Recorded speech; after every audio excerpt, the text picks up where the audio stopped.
Hello everybody, I'm here with a white jean machine. It's a model number 1599. It was, she said it was running sluggish, like the belt was going to break or something just not right. Well, when I opened it and looked in, the grease was old. The oil was like paste. It was hard to get it off. A lot of dust bunnies and thread. The wrong light bulb. The tire that needed replaced because it had a lot of dips and dings in it.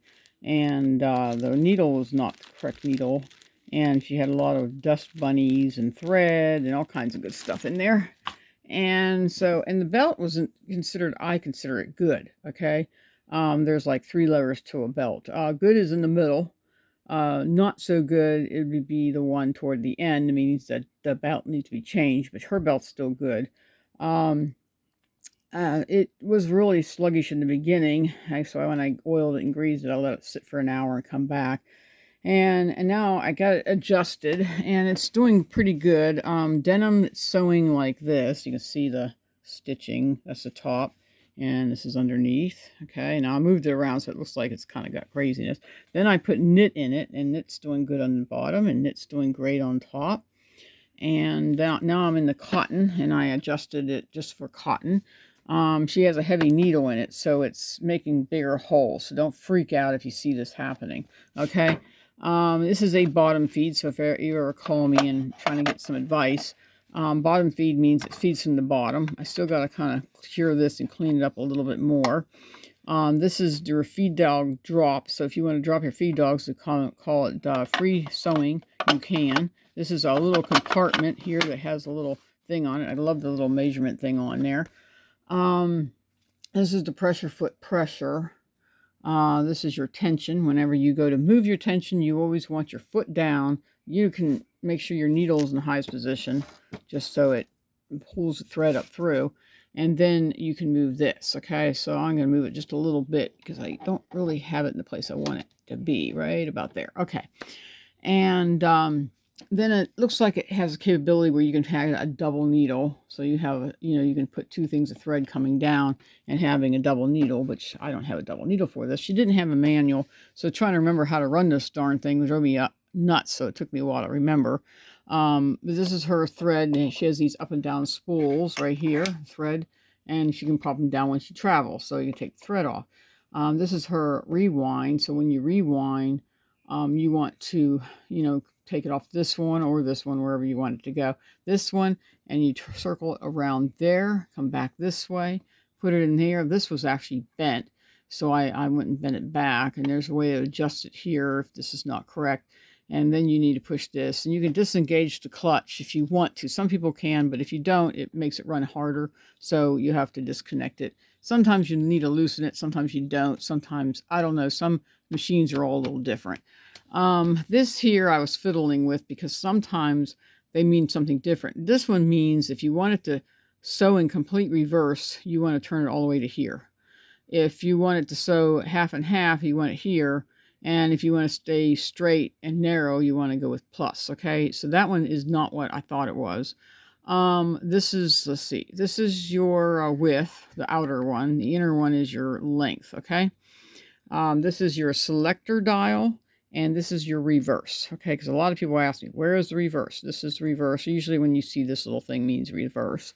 This one has the pressure foot pressure, and I changed the light bulb because she had the wrong light bulb in it. You want to make sure your uptake is clear and everything's threaded correctly. When you thread this one, you want to go from the back, and you go all the way here to the first selector. That's your first needle. And then you want to take and go through this. Right now it's tight, so it won't go in. So what you want to do is you want to pick up on it, and then you want to put it in between that, okay? And then you come down here and around, and then the uptake usually sits up here, and you go around and hook it into the uptake. Come down behind this, and then behind the little spring, and then into the needle, okay? Then you're ready to sew. You want to put it down. Now, let's see, there's something I was going to do. All right, when I put it down, is that tight enough? Yeah, it's down. I think that's supposed to be like that. Let's go in here like that. Down, okay.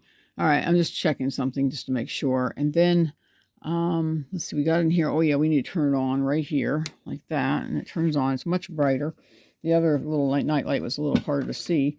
we're going to see basically straight stitch. I was fiddling around with it to see if I can get it to stitch properly, and it's doing great on the bottom. Now, the bigger the holes is because she's got a size, I think it's an 18. I don't remember what I put in here. Yeah, she wanted an 18 because she's been working with denim. So what I'm doing is I'm trying different things. This is knit. This is the denim, so it does sew really good on denim. And you can see the back's doing great. And this is knit, and so, you know, you want to put it on the special zigzag so it could stretch.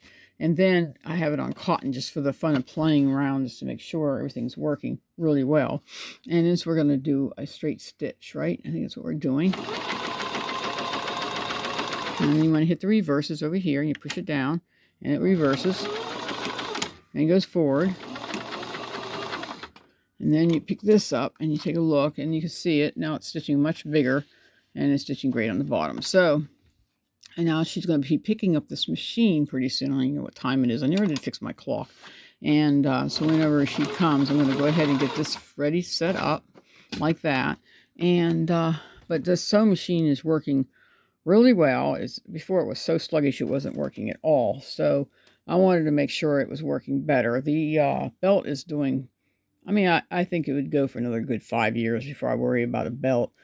It's not even look like it's falling apart. It's starting to get a little dusty, but that's normal for wear and tear. But so far, this machine's running perfectly, I think. And I think she's going to get a lot of use with it. Now, the more you use it, the more the stitching will get better. But right now, it's got a heavy needle in it, so everything looks a little bigger than it needs to be. But I think she'll have a lot of fun with it when she gets it back home and be able to get back to working on whatever she was working on. Anyway, if you have a sewing machine like this, I'd love to hear from you. I mean, not very many people have whites, and it's kind of neat because I thought, well, heck, I only have another white on there. I just got to put this one on because I haven't had a white in a long time. And it's a jean machine, and it's heavy duty is what that means. It means it will run through just about anything. But you got to make sure you have the right needle. Don't try to use 11 on denim because it'll just break and constantly break. But anyway, I just hope and pray you guys get a little bit of something out of this sewing machine and learn how to use it better. She needs a manual. I don't know if she ever had one, but the manual would help you, you know, a little bit better on the coloration of what does what. So I'm trying to remember something because I had a jean machine once and I sold it to somebody. I don't remember who I sold it to. And because I used it for a while, and then I got kind of tired of it, and I move on to something different just for the fun of just playing with the sewing machines. Because if you don't keep your sewing machine running, it does get stuck. So I would like at least run it once a month, even if you're going to do something really simple or just want to play with it and just run it around to keep everything lubricated.